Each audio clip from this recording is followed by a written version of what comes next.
जय श्री कृष्ण। राधे राधे। हर हर महादेव। स्वागत है आप सभी का आपके अपने चैनल हमारे संस्कार में।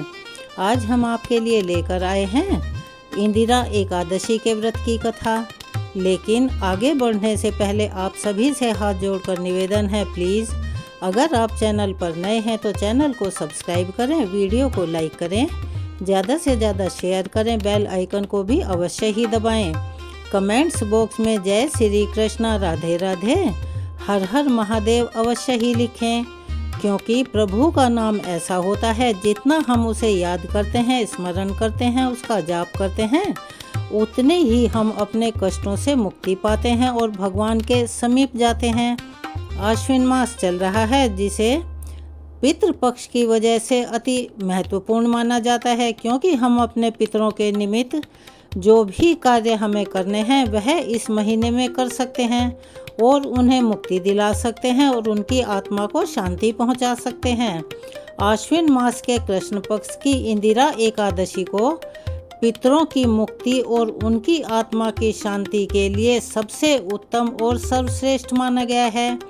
शास्त्रों में ऐसा वर्णित है कि यदि इस व्रत से प्राप्त पुण्य को श्रद्धा भाव के साथ अपने पितरों को अर्पित कर दिया जाए तो उन्हें न केवल तृप्ति प्राप्त होती है, बल्कि अगर वे नरक में पड़े हुए हों तो नरक के बंधनों से भी मुक्त होकर स्वर्ग और वैकुंठ धाम में जगह मिलती है।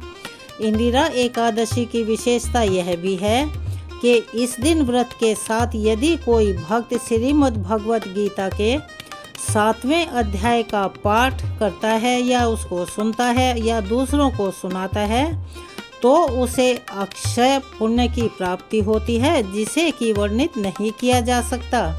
और ऐसा कहा जाता है कि यह पुण्य यज्ञ, दान और तीर्थ स्नान से भी कहीं अधिक बढ़कर है। तो प्रिय भक्तों, आज हम आपको इसी पुण्यदायिनी इंदिरा एकादशी की कथा सुनाने जा रहे हैं। और यह कथा न केवल व्रत के महत्व को दर्शाती है, बल्कि यह हमें यह भी सिखाती है कि कैसे पितरों के प्रति हमारी श्रद्धा और भगवान विष्णु की भक्ति मिलकर जीवन और मृत्यु दोनों का कल्याण कर देती हैं। एक समय की बात है, पौराणिक कथा के अनुसार एक बार भगवान श्री कृष्ण की भक्ति से भाव विह्वल होकर धर्मराज युधिष्ठिर ने कहा, हे प्रभु, आप अब कृपा करके आश्विन मास के कृष्ण पक्ष की एकादशी की कथा को कहिए। इस एकादशी का क्या नाम है और इसका व्रत करने से कौन सा फल प्राप्त होता है? मेरा आपसे अनुरोध है कि आप इस विषय में विस्तार पूर्वक बतलाइए। तब भगवान मधुसूदन ने कहा, हे धर्मराज, आश्विन मास के कृष्ण पक्ष की एकादशी का नाम इंदिरा एकादशी है और इस एकादशी का व्रत करने से सभी पाप नष्ट हो जाते हैं। वैसे तो हमारे हिंदू धर्म में बताया गया है कि जितनी भी एकादशियां होती हैं उनका सबका अपना अपना महत्व होता है, लेकिन आश्विन महीने में पितृपक्ष आता है तो इंदिरा एकादशी का महत्व उसकी वजह से कई गुना ज़्यादा बढ़ जाता है। क्योंकि अगर हम इस व्रत को श्रद्धा, विश्वास और विधि विधान के साथ करते हैं तो हमारे जो पितर, हमारे पूर्वज हैं, उनका उद्धार हो जाता है। हे युधिष्ठिर, इस एकादशी की कथा के श्रवण मात्र से ही मनुष्य को अक्षय फल की प्राप्ति होती है। चलिए मैं यह कथा सुनाता हूँ, अब तुम भी ध्यानपूर्वक श्रवण करो। सतयुग में महिष्मती नाम की नगरी में इंद्रसेन नाम का एक प्रतापी राजा राज्य करता था। वह पुत्र, पौत्र, धन धान्य आदि से परिपूर्ण था। उसके शत्रु सदैव उससे डर कर रहा करते थे। एक दिन वह राजा अपनी राज्य सभा में सुख पूर्वक बैठा हुआ था कि तभी देव ऋषि नारद घूमते घामते वहां पधारे।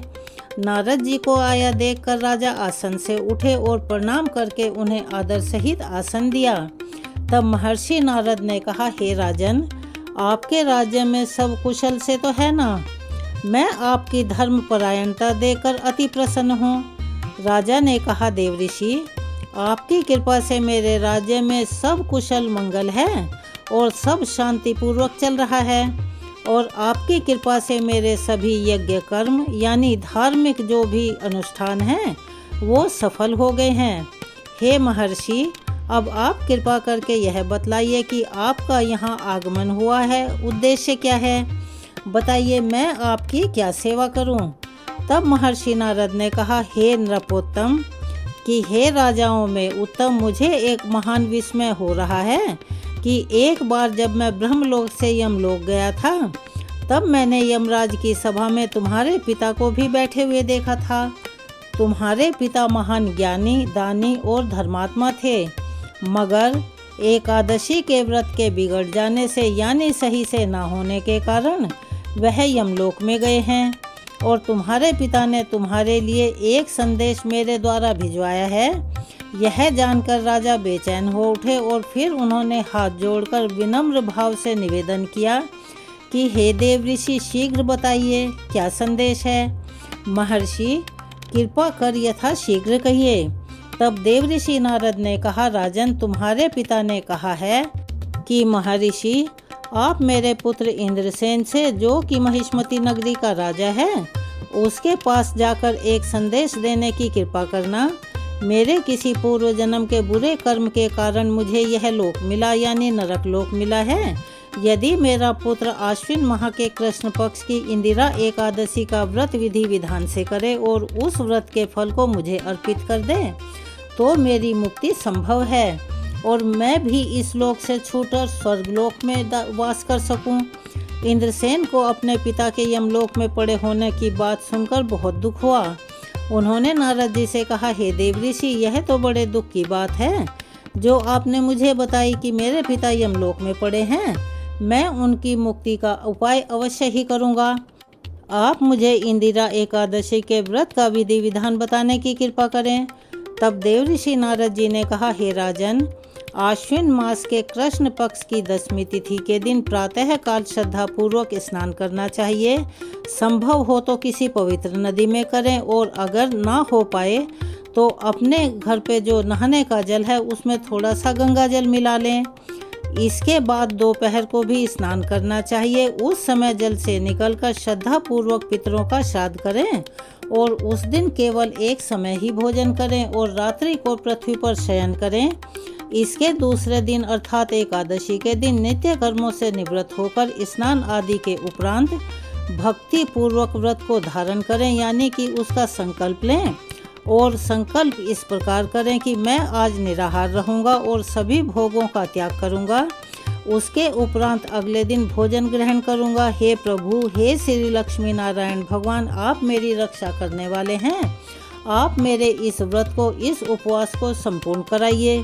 इस प्रकार आचरण करके दोपहर को श्री शालिग्राम जी की प्रतिमा को स्थापित करें और ब्राह्मण को बुलाकर भोजन करवाएं और उन्हें यथासंभव दक्षिणा दें। भोजन का कुछ हिस्सा गाय को अवश्य दें और भगवान विष्णु का धूप, दीप, नैवेद्य आदि से पूजन करें। और रात्रि को अगर जागरण करें तो सोने पे सुहागे का काम है। इसके बाद द्वादशी के दिन मौन रहकर बंधु बांधवों सहित भोजन करें। हे राजन, यह इंदिरा एकादशी के व्रत की विधि है। यदि तुम आलस्य त्याग कर इस एकादशी के व्रत को करोगे तो निश्चित ही तुम्हारे पिता स्वर्ग के अधिकारी बन जाएंगे। नारद जी राजा को सब विधि विधान समझाकर वहां से अंतर्ध्यान हो गए। राजा ने इंदिरा एकादशी के आने पर उसका विधि विधान पूर्वक व्रत किया। बंधु बांधवों सहित इस व्रत को करने से आकाश से पुष्पों की वर्षा हुई और राजा के पिता यमलोक से रथ पर चढ़कर स्वर्ग को चले गए। इस एकादशी के प्रभाव से राजा इंद्रसेन भी यह लोक में सुख भोग कर अंत में स्वर्गलोक को चले गए। भगवान श्री कृष्ण ने कहा, हे धर्मराज, यह मैंने तुम्हारे सामने इंदिरा एकादशी के महात्म्य का वर्णन किया है। इस कथा के पढ़ने और सुनने और दूसरों को सुनाने मात्र से ही सभी पापों का शमन यानी सभी पाप नष्ट हो जाते हैं और अंत में मनुष्य स्वर्गलोक का अधिकारी बनता है। कहने का मतलब यह है कि कथा का सार यह है कि मनुष्य जो भी प्रण करे उसे चाहिए कि उस प्रण को तन, मन और धन से पूरा करें। किसी भी कार्य का प्रण करके उसे तोड़ना या भूलना नहीं चाहिए। चलिए अब हम आपको सुनाते हैं आज के दिन सुना जाने वाले भगवत गीता के पाठ से पहले जानते हैं कि भगवत गीता पाठ से एक प्रेत को प्रेत योनि से मुक्ति कैसे मिली। प्राचीन समय की बात है। तुंगभद्रा नदी के किनारे अनुपम नाम का एक नगर था। उसमें एक ब्राह्मण निवास करते थे जिनका नाम आत्मदेव था। उनकी पत्नी का नाम था धुंधली। आत्मदेव को सबसे बड़ा दुख यह था कि उनके घर में कोई संतान नहीं थी, इसीलिए वे हमेशा चिंता में डूबे रहते थे। एक दिन दुखी होकर वे वन में चले गए। वहाँ पर उन्हें एक सन्यासी महात्मा के दर्शन हुए। आत्मदेव ने सन्यासी के सामने अपना दुख निवेदन किया कि हे महात्मन, मैं बहुत दुखी हूँ, मेरी कोई संतान नहीं है। सन्यासी ने ध्यान लगाकर देखा और फिर बताया कि भाग्य की प्रबलता और विधाता के लिखे लेख के चलते हुए इस जन्म में नहीं, अगले 7 जन्मों में भी आपको संतान की प्राप्ति का कोई योग नहीं दिख रहा। अगले 7 जन्मों में भी संतान न होने के संकेत करते हुए सन्यासी ने आत्मदेव ब्राह्मण से कहा कि वे संतान को मोह छोड़ दें। लेकिन आत्मदेव ने उन सन्यासी से आग्रह किया कि वे कोई ऐसा उपाय बताएं जिससे उन्हें संतान की प्राप्ति हो सके। तब उनके आग्रह को देखते हुए सन्यासी का दिल पिघल गया और महात्मा ने आत्मदेव ब्राह्मण को एक फल प्रदान किया और कहा कि वह इसे अपनी पत्नी को खिला दें और उसे नियम पूर्वक रहने को कहें, तो निश्चित रूप से संतान की प्राप्ति होगी। आत्मदेव ब्राह्मण ने घर लौटकर वह फल अपनी पत्नी धुंधली को दिया और सन्यासी की बात बताते हुए उससे कहा कि वह श्रद्धा पूर्वक फल खा ले तो अवश्य ही संतान की प्राप्ति होगी। धुंधली ने अपने पति से फल ले तो लिया, लेकिन वह ऊहापोह में पड़ गई कि इसे खाए या न खाए। उसके मन में अनेक कुतर्क आने लगे, यानी विचार गंदे हो गए और आखिरकार उसकी वो कुतर्कता जीत गई। उसने उस फल को नहीं खाया और अपनी बहन से सलाह करके चुपचाप उस फल को गाय को खिला दिया। धुंधली की बहन उस समय गर्भवती थी। उसने धुंधली के साथ योजना बनाई। उसके कहे अनुसार जब उसके पुत्र हुआ तो उसने अपने पुत्र को धुंधली को दे दिया। आत्मदेव ब्राह्मण दोनों बहनों की इस योजना से पूरी तरह से अनभिज्ञ थे, यानी वो जानते ही नहीं थे। इसीलिए आत्मदेव ने उस बालक को ही अपना पुत्र मान लिया और धुंधली ने अपने पुत्र का नाम रखा धुंधकारी। सन्यासी का दिया हुआ फल खाने के कारण उधर गाय से भी एक सुंदर मनुष्य के आकार वाला बच्चा पैदा हुआ। इससे आत्मदेव अति प्रसन्न हुए और उन्होंने उस गौ से उत्पन्न पुत्र का नाम गोकर्ण रखा, क्योंकि उस शिशु के कान गाय की तरह थे। समय बीतने पर वे दोनों पुत्र साथ साथ बड़े होने लगे। धुंधकारी अति दुष्ट निकला और गोकर्ण उसके विपरीत अत्यंत ज्ञानी। आत्मदेव धुंधकारी के उत्पातों से अत्यंत दुखी रहने लगे और एक दिन ज्ञानी गोकर्ण के उपदेश से वह घर छोड़कर वन में चले गए और वहां भगवत आराधना में उन्होंने भगवान को प्राप्त कर लिया। इधर धुंधकारी के उत्पात जारी रहे। वह नगर के बच्चों को नाद में बिठाता और नदी में ले जाकर सभी को तेज गति से बहती नदी की धारा में डुबाकर मार देता। जब वे बचाने के लिए तड़पते गिड़गिड़ाते तो धुंधकारी बड़ा खुश हुआ करता। नगर के सभी लोग उससे परेशान थे, पर करते तो क्या करते। धुंधकारी इतना क्रूर और दुष्ट था कि सभी उसके पास जाने तक से डरते थे। कौन सा ऐसा दुर्गुण था जो उस दुष्ट धुंधकारी में नहीं था। इधर गोकर्ण बड़े होकर विद्वान, पंडित और ज्ञानी निकले, जबकि धुंधकारी दुष्ट, नशेड़ी और क्रोधी, चोर, व्यभिचारी, अस्त्र शस्त्र धारण करने वाला, माता पिता को सताने वाला था। उसने माता पिता की सारी संपत्ति व्यभिचार में पड़कर नष्ट कर दी और हद तो तब हो गई जब धुंधकारी ने एक दिन अपने पिता को मारकर घर से बाहर निकाल दिया। पिता रोने लगे और उसने दुखी होकर कहा कि अच्छा होता अगर मेरी पत्नी बांझ ही रहती। तब पिता यह सोच रहा था कि तभी वहां पर गोकर्ण आ गया। वह पिताजी को वैराग्य का उपदेश देने लगे और कहने लगे कि पिताजी, आप सभी तामझाम छोड़कर प्रभु की शरण में वन में चले जाइए और भगवत भजन करें। भगवत भजन सबसे बड़ा धर्म है। गाय से उत्पन्न हुए पुत्र गोकर्ण की बात मानकर आत्मदेव वन में चले गए। बाद में उनकी पत्नी धुंधली को धुंधकारी सताने लगा तो उसने भी परेशान होकर कुएं में कूदकर अपनी जान दे दी, यानी आत्महत्या कर ली। अब धुंधकारी 5 वेश्याओं के साथ घर में रहने लगा। वेश्याएं उसे अपनी इच्छा के अनुसार चलाती और नचाती थी। धुंधकारी उन वेश्याओं के लिए ही अब धन जुटाने लगा। वह उनके लिए डाका डालता, चोरी करता और बाद में वेश्याएं सोचने लगी कि एक दिन अगर यह पकड़ा गया जैसे यह काम कर रहा है तो राजा इसके साथ साथ हमें भी दंड देगा। यह सोचकर एक दिन वह वेश्याएं सोते हुए धुंधकारी को रस्सियों से जकड़कर उसका गला दबाने का प्रयास करने लगी। जब वह गला दबाने से नहीं मरा तो उन सभी ने मिलकर उसे दहकते अंगारों में फेंक दिया। वहाँ वह तड़प तड़प कर जलकर मर गया। बाद में उसे गड्ढा खोदकर उसकी लाश को वहीं दबा दिया। मरने के बाद धुंधकारी भयंकर दुख देने झेलने और अपने कुकर्मों के कारण एक प्रेत योनि में पड़ गया। प्रेत बन जाने के बाद भूख और प्यास के कारण वह व्याकुल रहने लगा। रह कर वह चिल्लाता भी रहता क्योंकि उसे अंगारों से जलाया गया था और उसकी तपन को आज तक वो महसूस करता था। उसे ऐसा लगता था कि अभी भी उसका शरीर जल ही रहा है। एक दिन उसका भाई गोकर्ण उसके गांव में कथा करने आए। गोकर्ण सबसे नज़र बचाते हुए अपने पुरखों के मकान में सोने चले गए। अपने ही घर में अपने भाई को सोया हुआ देखकर धुंधकारी खुश हो गया और भाई को आवाज़ लगाने लगा। गोकर्ण यह आवाज़ सुनकर पूछने लगे कि भाई तुम कौन हो? तब धुंधकारी ने बताया कि मैं तुम्हारा भाई हूँ, मेरे कुकर्मों की तो गिनती की ही नहीं जा सकती। इसी कारण से मैं प्रेत योनि में पड़ा यह दुर्दशा भोग रहा हूँ। भाई अब तुम ही दया करके मुझे इस योनि से मुक्ति दिलवा सकते हो।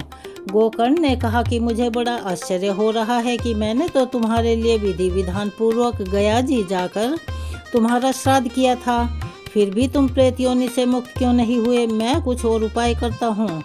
कई उपाय करने के बाद भी जब धुंधकारी को मुक्ति नहीं मिली तो अंत में गोकर्ण ने सूर्यदेव से पूछा। तब सूर्यदेव ने बताया कि श्रीमद् भागवत कथा सुनने से ही धुंधकारी की मुक्ति संभव हो सकती है। इसीलिए तुम सप्ताह पारायण करो, यानी सप्ताह भर गीता का पाठ करो। तब गोकर्ण व्यास गद्दी पर बैठकर कथा कहने लगे। देश गांव से बहुत से लोग कथा सुनने आने लगे। इतनी भीड़ हो गई कि सब आश्चर्य करने लगे। वहाँ तिल रखने की जगह नहीं बची थी। तब वह प्रेत धुंधकारी भी वहां आ पहुंचा और इधर उधर स्थान ढूंढने लगा। इतने में ही उसकी दृष्टि एक सीधे रखे हुए 7 गांठ वाले बांस पर पड़ी और वह वायु रूप में उसी में जाकर बैठ गया। जब शाम को कथा को विश्राम दिया गया तो एक बड़ी विचित्र घटना घटी। सबके देखते ही देखते उस बांस की एक गांठ तड़तड़ की आवाज करते हुए फट गई। इसी प्रकार 7 दिनों में उस बांस की 7 गांठें अपने आप ही फट गई।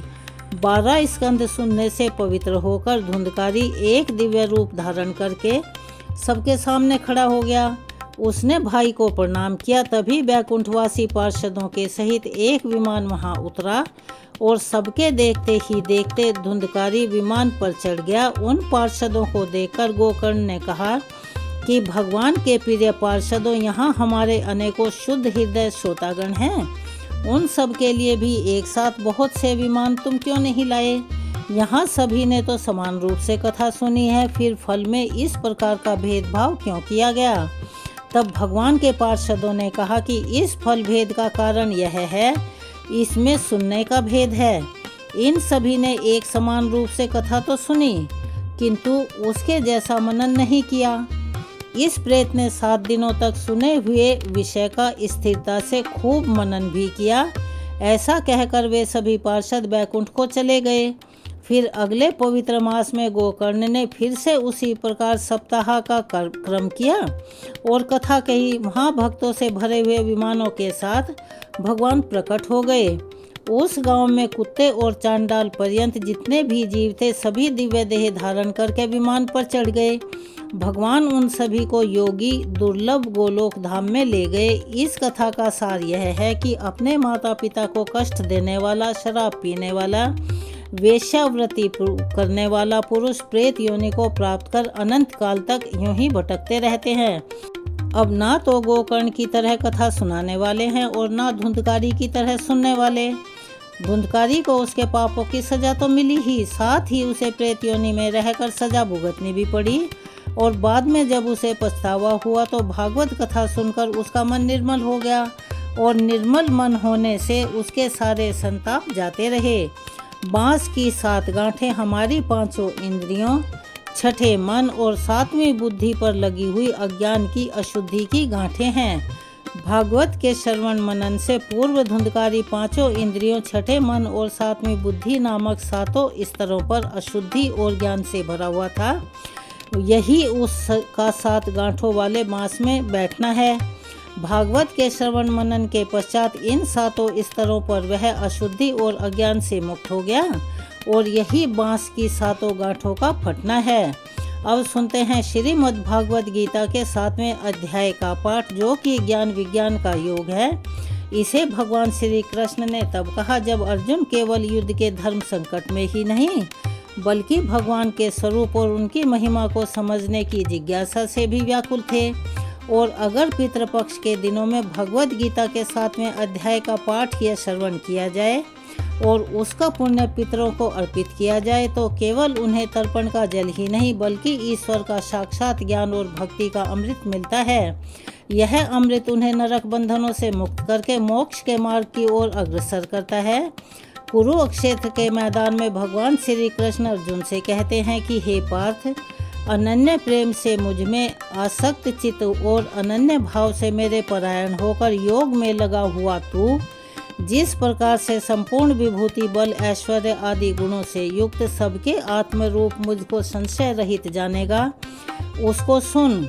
मैं तेरे लिए इस विज्ञान सहित तत्व ज्ञान को संपूर्णतया कहूँगा, इसको जानकर संसार में फिर और कुछ भी जानने योग्य शेष नहीं रहता। हजारों मनुष्यों में से कोई एक बिरला ही मेरी प्राप्ति के लिए यत्न करता है और उन यत्न करने वाले योगियों में भी कोई एक मेरे परायण होकर मुझको तत्व से अर्थात यथार्थ रूप से जानता है। पृथ्वी, जल, अग्नि, वायु, आकाश, मन, बुद्धि और अहंकार भी इस प्रकार से यह 8 प्रकार से विभाजित मेरी प्रकृति है। यह 8 प्रकार के भेदों वाली तो अपरा अर्थात मेरी जड़ प्रकृति है। हे महाबाहु, इससे दूसरी को जिससे यह संपूर्ण जगत धारण किया जाता है मेरी जीव रूपा परा अर्थात चेतन प्रकृति जान। हे अर्जुन, तू ऐसा समझ कि पूर्ण भूत इन दोनों प्रकृतियों से ही उत्पन्न होने वाले हैं और मैं संपूर्ण जगत का प्रभाव तथा प्रलय हूँ, अर्थात संपूर्ण जगत का मूल कारण मैं ही हूँ। हे धनंजय, मुझसे भिन्न दूसरा कोई भी परम कारण नहीं है।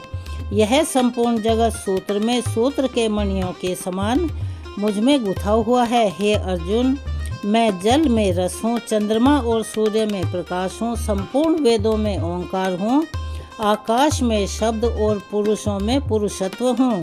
मैं पृथ्वी में पवित्र गंध और अग्नि में तेज हूँ और संपूर्ण भूतों में उनका जीवन हूँ और तपस्वियों में उनका तप हूँ। हे अर्जुन, तू संपूर्ण भूतों का सनातन बीज मुझको ही जान। मैं बुद्धिमानों की बुद्धि और तेजस्वियों का तेज हूँ। हे भरत श्रेष्ठ, मैं बलवानों का आसक्ति और कामनाओं से रहित बल अर्थात सामर्थ्य हूँ और सब भूतों में धर्म के अनुकूल अर्थात शास्त्र के अनुकूल काम हूँ। और जो भी सत्वगुण से उत्पन्न होने वाले भाव हैं, जो रजोगुण से होने वाले भाव हैं, उन सबको तो मुझ में ही होने वाले हैं ऐसा जान, परंतु वास्तव में उनमें मैं और वे मुझ में नहीं हैं। गुणों के कार्य रूप सात्विक, राजसी और तामसी इन तीनों प्रकार के भावों से यह सारा संसार प्राणी समुदाय मोहित हो रहा है। इसीलिए इन तीनों गुणों से परे मुझ अविनाशी को नहीं जानता, क्योंकि यह अलौकिक अर्थात अति अद्भुत त्रिगुणमयी मेरी माया बड़ी दुस्तर है। परंतु जो पुरुष केवल मुझको ही निरंतर भजते हैं वे इस माया का उल्लंघन कर जाते हैं अर्थात संसार से तर जाते हैं। माया द्वारा जिनका ज्ञान हरा जा चुका है, ऐसे आसुरी स्वभाव को धारण किए हुए मनुष्यों में नीच दूषित कर्म करने वाले मूढ़ लोग मुझको नहीं भजते। हे भरतवंशियों में श्रेष्ठ अर्जुन, उत्तम कर्म करने वाले अर्थार्थी अर्थात सांसारिक पदार्थों के लिए भजने वाला और अर्थात संकट निवारण के लिए भजने वाला, जिज्ञासु अर्थात मेरे को यथार्थ रूप से जानने की इच्छा से भजने वाला और ज्ञानी, ऐसे 4 प्रकार के भक्तजन मुझको भजते हैं।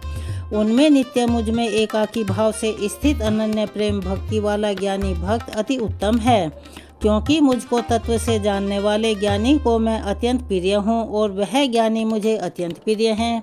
यह सभी उदार हैं, परंतु ज्ञानी तो साक्षात मेरा स्वरूप ही है, ऐसा मेरा मत है। क्योंकि यह मदमत मन बुद्धि वाला ज्ञानी भक्त अति उत्तम गति स्वरूप मुझ में ही अच्छी प्रकार से स्थित है। बहुत जन्मों के अंत के जन्म में तत्व ज्ञान को प्राप्त पुरुष सब कुछ वासुदेव ही है।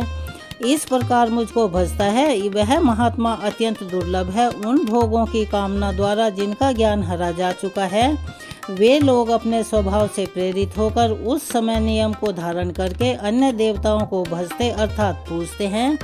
जो सकाम भक्त जिस जिस देवता के स्वरूप को श्रद्धा से पूजना चाहता है, उस भक्त की श्रद्धा को मैं उसी देवता के प्रति स्थिर कर देता हूँ। वह पुरुष उस श्रद्धा से युक्त होकर उस देवता का पूजन करता है और उस देवता से मेरे द्वारा ही विधान किए हुए उन इच्छित भोगों को निसंदेह प्राप्त करता है। परंतु उन अल्प बुद्धि वालों को वह फल नाशवान है और वे देवताओं को पूजने वाले देवताओं को प्राप्त होते हैं और मेरे भक्त चाहे जैसे ही भजें, अंत में वे मुझको ही प्राप्त होते हैं। आप जानिए कि भगवत गीता के 7वें अध्याय में भगवान के प्रभाव और स्वरूप को न जानने वालों की निंदा और जानने वालों की महिमा का वर्णन किस प्रकार किया गया है। भगवान श्री कृष्ण कहते हैं, बुद्धिमान पुरुष मेरे अनुत्तम अविनाशी परम भाव को ना जानते हुए मन इंद्रियों से परे मुझ सच्चिदानंद घन परमात्मा को मनुष्य की तरह जन्म लेकर मृत्यु भाव को प्राप्त हुआ मानते हैं। अपनी योग माया से छिपा हुआ मैं सबके सामने प्रकट नहीं होता, इसीलिए यह अज्ञानी जन समुदाय मुझे जन्म रहित अविनाशी परमेश्वर को नहीं जानता, अर्थात मुझको जन्मने और मरने वाला समझता है। हे अर्जुन, पूर्व में व्यतीत हुए और वर्तमान में स्थित तथा आगे होने वाले सब भूतों को मैं जानता हूँ, परंतु मुझको कोई भी श्रद्धा भक्ति रहित पुरुष नहीं जान सकता। हे भरतवंशी अर्जुन, संसार में इच्छा और द्वेष से उत्पन्न सुख दुख आदि द्वंद्व रूप मोह से संपूर्ण प्राणी अत्यंत अज्ञानता को प्राप्त हो रहे हैं, परंतु निष्काम भाव से श्रेष्ठ कर्मों का आचरण करने वाले जिन पुरुषों का पाप नष्ट हो गया है, वे राग द्वेष जनित द्वंद्व रूप मोह से मुक्त दृढ़ निश्चय भक्त मुझको सब प्रकार से भजते हैं। जो मेरे शरण होकर जन्म और मरण से छूटने के लिए यत्न करते हैं, वे पुरुष उस ब्रह्म को, संपूर्ण अध्यात्म को, संपूर्ण कर्म को जानते हैं। जो पुरुष अधिभूत और अधिदेव सहित सदा अधियज्ञ सहित अर्थात सबको आत्मरूप मुझे अंतकाल में भी जानते हैं, वे युक्त चित्त वाले पुरुष मुझे जानते हैं, अर्थात मुझ में लीन हो जाते हैं, मुझे प्राप्त हो जाते हैं। श्रीमद् भागवत गीता का 7वां अध्याय यहाँ संपूर्ण होता है। तो भक्तों, यह थी इंदिरा एकादशी के व्रत की कथा और भगवत गीता का 7वां अध्याय। आपको कैसा लगा कमेंट्स बॉक्स में अपनी राय अवश्य ही लिखिएगा और अगर आप चैनल पर नए हैं तो चैनल को सब्सक्राइब करें, वीडियो को लाइक करें, ज़्यादा से ज़्यादा शेयर करें, बेल आइकन को भी अवश्य ही दबाएं। अपना सहयोग और प्यार हमें ऐसे ही प्रदान करते रहें। कमेंट्स बॉक्स में जय श्री कृष्णा, राधे राधे, हर हर महादेव लिखना ना भूलें। मिलते हैं अगली वीडियो में एक और नई जानकारी और एक रोचक कथा के साथ। तब तक के लिए धन्यवाद।